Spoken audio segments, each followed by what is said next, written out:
Que pouvez-vous faire chez une vieille tante dont tous les biens vous sont substitués? Partez sur le champ. Il m'est venu une excellente idée, et je veux bien vous en confier l'exécution. Ce peu de mots devrait suffire, et, trop honoré de mon choix, vous devrez venir avec empressement prendre mes ordres à genoux. Mais vous abusez de mes bontés, même depuis que vous n'en usez plus. Et dans l'alternative d'une haine éternelle et d'une excessive indulgence, votre bonheur veut que ma bonté l'emporte.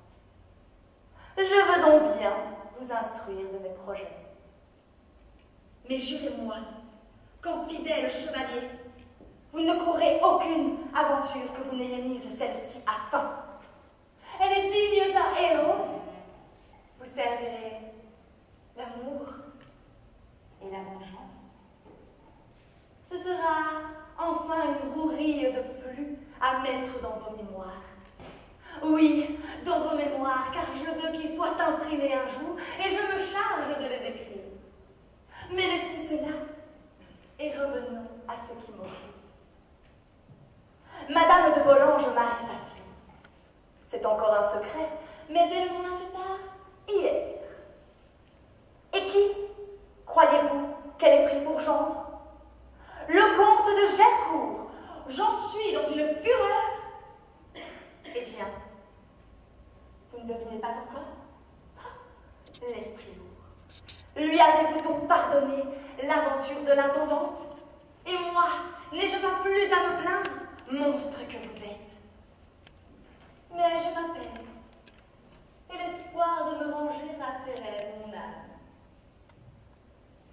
Vous avez été ennuyé 100 fois ainsi que moi de l'importance que met Gercourt à la femme qu'il aura de la sotte présomption, qui lui fait croire qu'il évitera le sort inévitable. Vous connaissez ces ridicules préventions pour les éducations cloîtrées. En effet, je gagerais que, malgré les 60 000 livres de la petite Volanges, il n'aurait jamais fait ce mariage si elle n'eût pas été au couvent. Prouvons-lui donc qu'il n'est qu'un sot. Comme nous nous amuserions le lendemain en l'entendant se vanter, car il se vantera. Et puis, une fois que vous formez cette petite fille, il aura bien du malheur si le Gercourt ne devient pas, comme un autre, la fable de Paris. Au reste, l'héroïne de ce nouveau roman est vraiment jolie. Elle mérite tous vos soins. C'est le bouton de rose. Gauche à la vérité comme on ne l'est point, mais nullement maniéré. Mais vous autres hommes, ne craignez pas cela. De plus, un certain regard langoureux qui en dit beaucoup en vérité. Ajoutez-y que je vous la recommande. Vous n'avez plus qu'à me remercier et m'obéir. Vous recevrez cette lettre demain matin.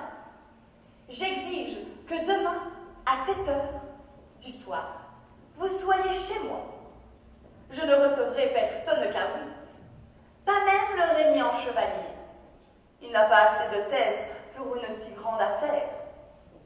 Vous voyez que l'amour ne m'aveugle pas. À 8, je vous rendrai votre liberté. Et vous reviendrez à 10, souper avec le bel objet.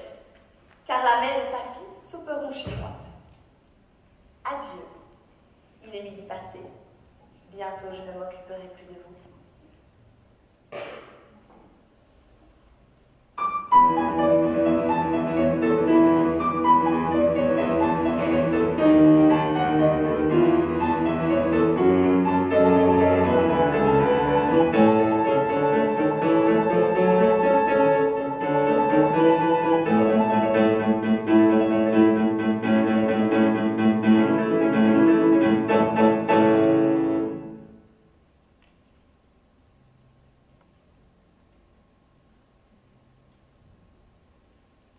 Vos ordres sont charmants. Votre façon de les donner est plus aimable encore. Vous feriez chérir le despotisme.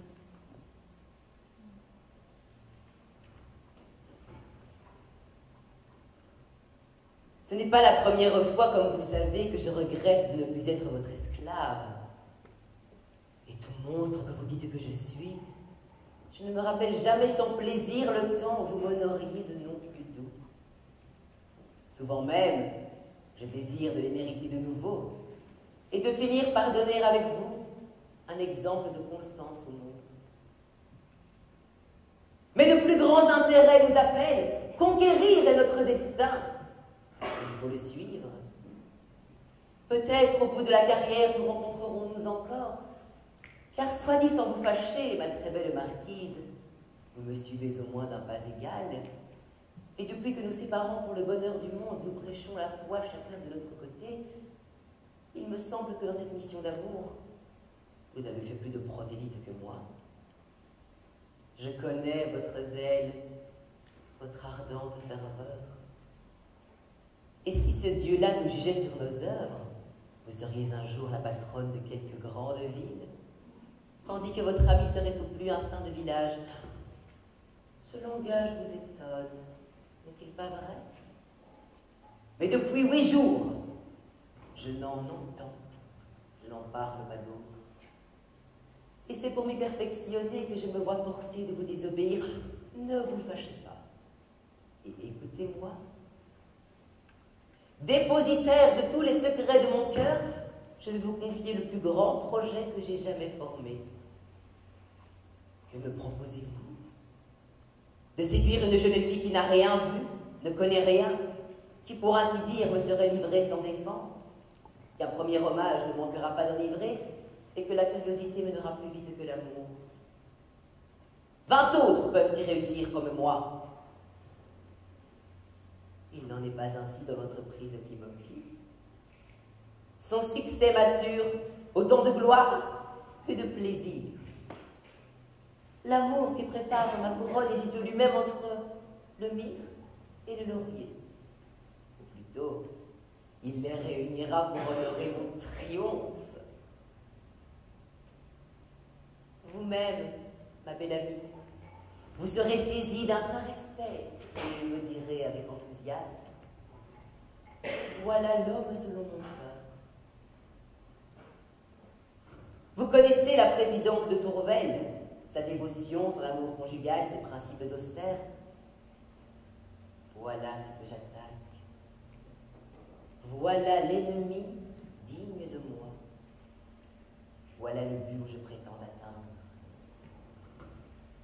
Et si de l'obtenir je n'emporte le prix, j'aurai du moins l'honneur de l'avoir entrepris. On peut citer de mauvais vers quand ils sont d'un grand poète. Vous saurez donc que le président est en Bourgogne à la suite d'un grand procès, j'espère leur faire perdre un plus important. Son inconsolable moitié doit passer ici tout le temps de cet affligeant veuvage. Une messe chaque jour, des visites aux pauvres du canton, des promenades solitaires, une prière du matin et du soir, de pieux entretiens avec ma vieille tante, et quelquefois un triste whist. Devait être ses seules distractions. Je lui en prépare de plus efficaces. Mon bon ange m'a conduite ici pour son bonheur et pour le mien. Insensé. Heureusement, il faut être 4 pour jouer au bisque. Et comme il n'y a ici que le curé du lieu, mon éternelle tante m'a beaucoup pressé de lui accorder quelques jours. Vous devinez que j'ai consenti. Voilà donc, depuis 4 jours, livré à une passion forte. Vous savez, si je désire vivement, si je dévore les obstacles, ce que vous ignorez, c'est que la solitude ajoute à l'ardeur du plaisir. Je n'ai plus qu'une idée. J'y pense le jour et j'y rêve la nuit. J'ai bien besoin d'avoir cette femme pour me sauver du ridicule d'en être amoureux. Car où ne mène pas un désir contrarié? Oh, délicieuse jouissance! Je t'implore pour mon bonheur et surtout pour mon repos. Que nous sommes heureux que les femmes se défendent si mal. Nous ne serions auprès d'elles que de tristes esclaves. J'ai dans ce moment un sentiment de reconnaissance pour les femmes faciles, qui m'amène naturellement à vos pieds. Je m'y prosterne pour obtenir mon pardon, et j'y finisse de trop longues lettres. Adieu, ma très belle amie, sans rancune.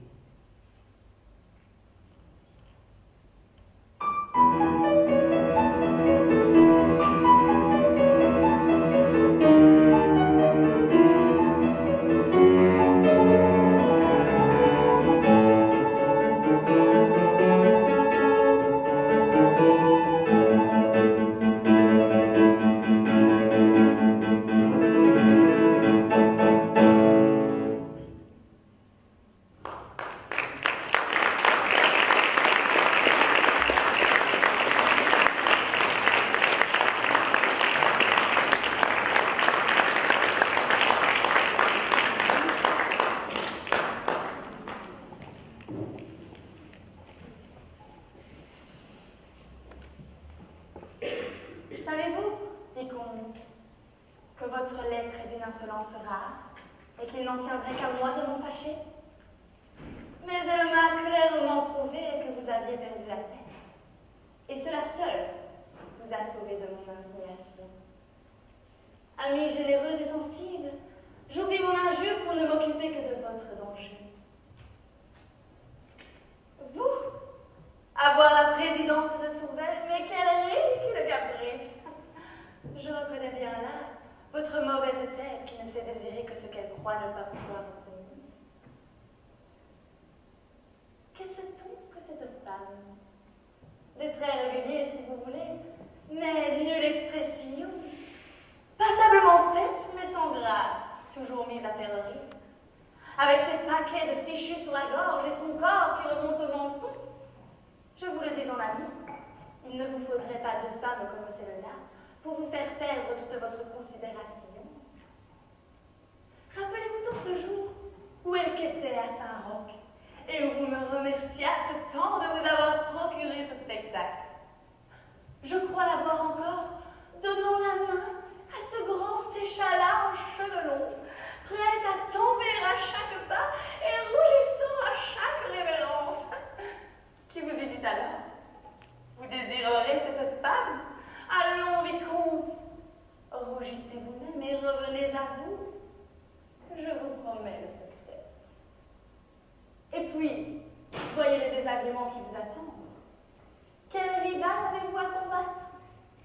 Un mari. Ne vous sentez-vous pas humilié à ce seul mot? Quelle honte si vous échouez! Je vous le prédis, dans la plus heureuse supposition, votre présidente croira avoir tout fait pour vous en vous traitant comme son mari. Et dans le tête-à-tête conjugal le plus tendre, on reste toujours deux, mais ici c'est bien pis encore, votre prude est dévote, et de cette dévotion de bonne femme qui condamne à une éternelle enfance. Peut-être surmonterez-vous cet obstacle, mais ne vous flattez pas de le détruire. Vainqueur de l'amour de Dieu, vous ne le serez pas de la peur du diable. Et quand, tenant votre maîtresse dans vos bras, vous sentirez palpiter son cœur, ce sera de crainte et non d'amour. Peut-être si vous eussiez connu cette femme plus tôt, en eussiez-vous pu faire quelque chose, mais cela a 22 ans et il y en a près de 2 qu'elle est mariée. Croyez-moi, vicomte, quand une femme s'est empruntée à ce point, il faut l'abandonner à son sort. Ce ne sera jamais qu'une espèce. C'est pourtant pour ce bel objet que vous refusez de m'obéir, que vous vous enterrez dans le tombeau de votre tante et que vous renoncez à l'aventure la plus délicieuse et la plus faite pour vous faire honneur. Par quelle fatalité faut-il que Gercourt garde quelque avantage sur vous? Tenez, je vous en parle sans humeur, mais en ce moment je suis tentée de croire que vous ne méritez pas votre réputation. Je suis surtout tentée de vous retirer ma confiance. Je ne m'accoutumerai jamais à dire mes secrets à l'amant de Madame de Tourvel. petite melange a déjà fait tourner une tête. Le jeune danseuil en raffole. Il a chanté avec elle. Ils doivent répéter beaucoup de duos et je crois qu'elle se mettrait volontiers à l'unisson. Mais ce danseuil n'est qu'un enfant qui perdra son temps à faire l'amour et ne finira rien. De son côté, la petite est assez farouche. Et à tout événement, cela sera toujours beaucoup moins plaisant que vous n'auriez pu le rendre. Aussi, j'ai de l'humeur. Et sûrement, je querellerai le chevalier à son arrivée. Je lui conseille d'être doux, car dans ce moment, il ne m'en coûterait rien de rompre avec lui. Je suis sûre que si j'avais le bon esprit de le quitter à présent, il en serait tout désespoir. Et rien ne m'amuse comme le désespoir amoureux. Il m'appellerait perfide. Et ce mot de perfide m'a toujours fait plaisir. Il est, d'après celui de cruel, le mot le plus doux à l'oreille d'une femme. Et il est moins pénible à mériter. Sérieusement, je vais m'occuper de cette rupture. Voilà pourtant de quoi vous êtes heureuse. Aussi je le mets sur votre conscience. Adieu. Recommandez-moi aux prières de votre présidente.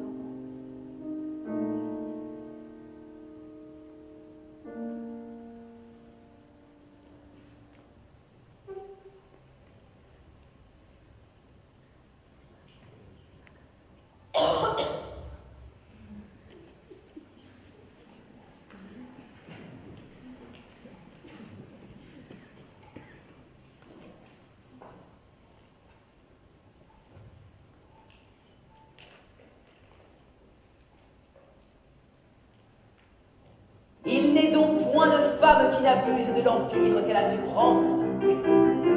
Et vous-même, vous, que je nommais si souvent mon indulgente amie, vous cessez enfin de l'être. Et vous ne craignez pas de m'attaquer dans l'objet de mes affections. De quel trait vous osez peindre Madame de Tourvel? Quel homme peut point payer de sa vie cette insolente audace? À quelle autre femme qu'à vous n'eût-elle pas valu au moins une noirceur? De grâce, ne me mettez plus à de si rudes épreuves. Je ne répondrai pas de les soutenir. Au nom de l'amitié, attendez que j'ai essayé de femmes si vous voulez en médire. Ne savez-vous pas que la seule volupté a le droit de détacher le bandeau de l'amour? Mais que dis-je? Madame de Tourvel a-t-elle besoin d'illusions? Non. Pour être adorable, il lui suffit d'être elle-même. Vous lui reprochez de se mettre mal, je le crois bien. Toute parure lui nuit. Tout ce qui la cache la déprime. C'est dans l'abandon du négligé qu'elle est vraiment ravissante. Grâce aux chaleurs accablantes que nous éprouvons, un déshabillé de simple toile me laisse voir sa taille ronde et souple. Une seule mousseline couvre sa gorge, et mes regards furtifs, mais pénétrants, en ont déjà saisi les courbes enchanteresses. Sa figure, dites-vous, n'a nulle expression, et qu'exprimerait-elle dans des moments où rien ne parle à son cœur? Non, sans doute elle n'a point, comme nos femmes coquettes, ce regard menteur qui séduit quelquefois, mais nous trompe toujours. Elle ne sait pas remplir le vide d'une phrase par un sourire étudié, et quoiqu'elle ait les plus belles dents du monde, elle ne rit que de ce qui l'amuse. Mais il faut voir comme, dans les folâtres jeux, sa figure offre l'image d'une bonté franche et naïve, comme, auprès d'un malheureux qu'elle s'empresse de secourir, son regard annonce la joie pure et la bonté compatissante. Il faut voir, surtout au moindre mot d'éloge ou de cajolerie, se peindre sur sa figure céleste, le touchant embarras d'une modestie qui n'est point jouée. Elle est prude et dévote, et de là, vous la jugez froide et inanimée, je pense bien différemment. Quelle étonnante sensibilité ne faut-il pas pour la répandre jusque sur son mari et aimer toujours un être toujours absent? Quelle épreuve plus forte pourriez-vous désirer? J'ai su pourtant en procurer une autre. J'ai dirigé sa promenade de manière qu'il s'est trouvé un fossé à franchir. Vous devinez qu'une prude a peur de sauter le fossé. Il a fallu se confier à moi. J'ai tenu dans mes bras cette modeste femme. Le passage de ma vieille tante et nos préparatifs avaient fait rire aux éclats la folâtre dévote, mais dès que je me fus emparée d'elle, par une adroite gaucherie, nos bras s'enlacèrent mutuellement. Je pressai son sein contre le mien, et dans ce court intervalle, je sentis son cœur battre plus vite. L'aimable rougeur vint colorer sa figure et son modeste embarras m'a pris assez que son cœur avait palpité d'amour et non de crainte. Ma vieille tante cependant s'y trompa comme vous et se mit à dire « L'enfant a eu peur !» Mais la charmante candeur de l'enfant ne lui permit pas le mensonge et elle se mit à dire « Oh, non, mais… » Ce seul mot m'a éclairé. Dès ce moment, le doux espoir a remplacé la cruelle inquiétude. J'aurai cette femme. Je l'enlèverai au mari qui la profane. J'oserai même la ravir au Dieu qu'elle adore. Qu'elle croit à la vertu, mais qu'elle me la sacrifie. Que ses fautes l'épouvantent sans pouvoir l'arrêter, et qu'agitée de mille terreurs, elle ne puisse les oublier, les vaincre que dans mes bras. Qu'alors j'y consens, elle dise « Je t'adore ». Elle seule, parmi toutes les femmes, sera digne de prononcer ce mot. Je serai vraiment le Dieu qu'elle aura préféré. Soyons de bonne foi. Dans nos arrangements aussi froids que faciles, ce que nous appelons bonheur est à peine un plaisir. Vous le dirais-je? Je croyais mon cœur flétri. Je me plaignais d'une vieillesse prématurée. Madame de Tourvel m'a rendu les charmantes illusions de la jeunesse. Auprès d'elle, je n'ai pas besoin de jouir pour être heureux. La seule chose qui m'effraie est le temps que va me prendre cette aventure, car je n'ose rien donner au hasard. Pour que je sois vraiment heureux, il faut qu'elle se donne. Et ce n'est pas une petite affaire. Je suis sûre que vous admireriez ma prudence. Je n'ai pas encore prononcé le mot d'amour, que nous en sommes déjà à ceux d'intérêt et de confiance.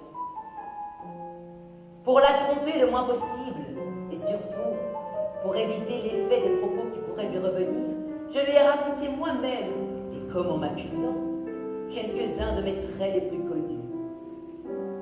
Vous ririez de voir avec quelle candeur elle me prêche. Elle veut, dit-elle, me convertir. Elle ne se doute pas encore de ce qui lui en coûtera pour le tenter. Elle est loin de penser qu'en plaidant, pour parler comme elle, pour les infortunés que j'ai perdus, elle parle d'avance dans sa propre cause. Cette idée me vint hier, au milieu de l'un de ses serments, et je ne pus me refuser au plaisir de l'interrompre pour l'assurer qu'elle parlait comme un prophète. Adieu, ma belle amie. Vous voyez que je ne suis pas perdue sans ressources.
Mais non, c'est simplement qu'il m'en coûte de vous les dire.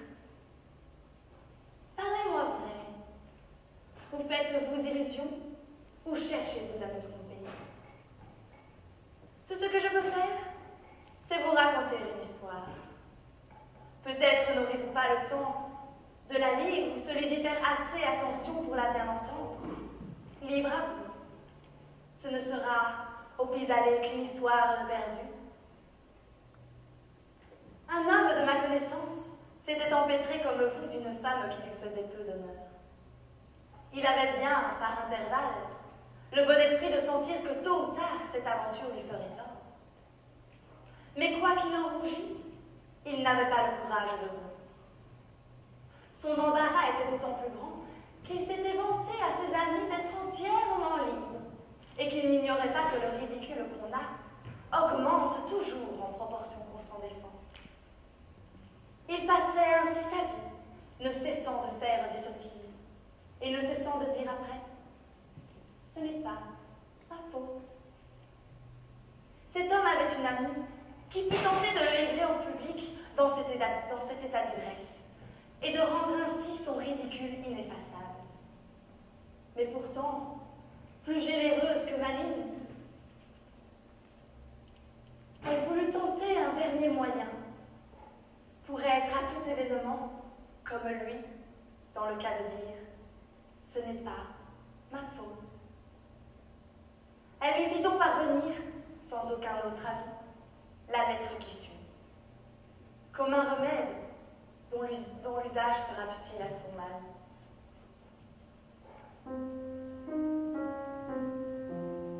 On s'ennuie de tout, mon ange. C'est une loi de la nature. Ce n'est pas ma faute.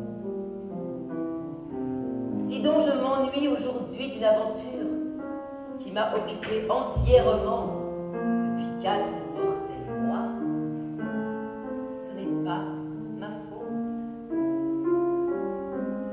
Si par exemple, j'eus juste autant d'amour que toi de vertu, et c'est sûrement beaucoup dire, il n'est pas étonnant que l'un ait fini en même temps que l'autre. Ce n'est pas ma faute. Il suit de là que, depuis quelque temps, je t'ai trompé, mais aussi ton impitoyable tendresse m'y forçait en quelque sorte. Ce n'est pas ma faute. Aujourd'hui, une femme que j'aime éperdument exige que je te sacrifie. Ce n'est pas ma faute. Je sens bien que voilà une belle occasion de crier au parjure, mais si la nature n'a accordé aux hommes que la constance, tandis qu'elle donnait aux femmes l'obstination, ce n'est pas ma faute. Crois-moi, choisis un autre amant, comme j'ai fait une autre maîtresse. Ce conseil est bon, très bon. Si tu le trouves mauvais, ce n'est pas ma faute. Je te quitte, mon ange. Je t'ai prise avec plaisir.